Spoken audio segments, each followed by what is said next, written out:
ಗಿಡವಾಗಿ ಬಗ್ಗದ್ದು ಮರವಾಗಿ ಬಗ್ಗೀತೆ ಅನ್ನತಕ್ಕಂಥ ಒಂದು ಗಾದೆ ಮಾತನ್ನು ನಾವು ಕೇಳಿದ್ದೀವಿ.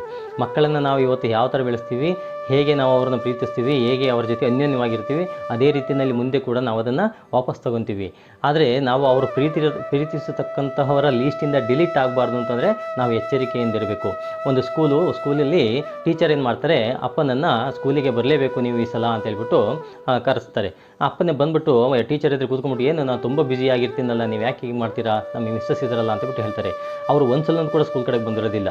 ಇವರೇ ಮಾಡ್ತಾರೆ, ಟೀಚರು ಅವ್ರ ಮಗಳು ಬರೆದಂತಹ ಒಂದು ಡ್ರಾಯಿಂಗನ್ನು ಅವ್ರ ಕೈ ಕೊಟ್ಬಿಟ್ಟು, ನೋಡಿ ಒಂದು ಪ್ರಾಜೆಕ್ಟ್ ಕೊಟ್ಟಿದ್ವಿ ನಾವು, ನಿಮ್ಮ ಮನೆಯಲ್ಲಿ ಎಷ್ಟು ಜನ ಇದ್ದಾರೆ, ನಿಮ್ಮ ಮನೆಯಲ್ಲಿ ಇರತಕ್ಕಂಥವ್ರು ನೀವು ಇಷ್ಟಪಡತಕ್ಕಂಥವ್ರನ್ನ ಚಿತ್ರ ಬರೀರಿ ಅಂತ ಹೇಳ್ಬಿಟ್ಟು ನಾವು ಕೊಟ್ಟಿದ್ವಿ, ನೋಡಿ ಅಂತ ಹೇಳ್ಬಿಟ್ಟು ಅಪ್ಪನ ಕೈ ಕೊಡ್ತಾರೆ. ಅಪ್ಪನ ಕೈ ಕೊಟ್ಟಾಗ ಅಪ್ಪ ನೋಡ್ಬಿಟ್ಟು ಆ ಚಿತ್ರನ ತುಂಬ ಆಶ್ಚರ್ಯ, ಭಯ, ಆತಂಕ ಎಲ್ಲ ಆಗುತ್ತೆ. ಯಾಕೆಂತಂದರೆ ಆ ಚಿತ್ರಗಳಲ್ಲಿ ಮನೆಯಲ್ಲಿ ಇರತಕ್ಕಂಥವರ ಎಲ್ಲರ ಚಿತ್ರನೂ ಕೂಡ ಇರುತ್ತೆ, ಆದರೆ ಆ ಅಪ್ಪನ ಚಿತ್ರ ಮಾತ್ರ ಇರೋದಿಲ್ಲ. ಭಯ ಆಗಿಬಿಟ್ಟು ಯಾಕೆ ಈ ಥರ ಅಂತ ಕೇಳಿದಾಗ, ನೋಡಿ ನಿಮ್ಮ ಮಗಳು ನಿಮ್ಮ ಚಿತ್ರವನ್ನು ಬರೆದಿಲ್ಲ, ಯಾಕೆಂದರೆ ನೀವು ನಿಮ್ಮ ಮಗಳ ಜೊತೆಯಲ್ಲಿ ಹೆಚ್ಚು ಕಾಲವನ್ನು ಕಳೀತಾ ಇಲ್ಲ, ನೀವು ಮಾತಾಡ್ತಾ ಇಲ್ಲ, ಪ್ರೀತಿಸ್ತಾ ಇಲ್ಲ, ಆಟ ಆಡ್ತಾ ಇಲ್ಲ, ಅವ್ರ ಜೊತೆ ನೀವು ಅನ್ಯೋನ್ಯವಾಗಿ ಇಲ್ಲ, ನಿಮ್ಮ ದುಡಿಮೆನೇ ನಿಮಗೆ ಆಗಿಬಿಟ್ಟಿದೆ ಅಂತ ಹೇಳ್ಬಿಟ್ಟು ಟೀಚರ್ ಹೇಳಿದಾಗ ಅಪ್ಪನಿಗೆ ಭಯ ಆಯಿತು.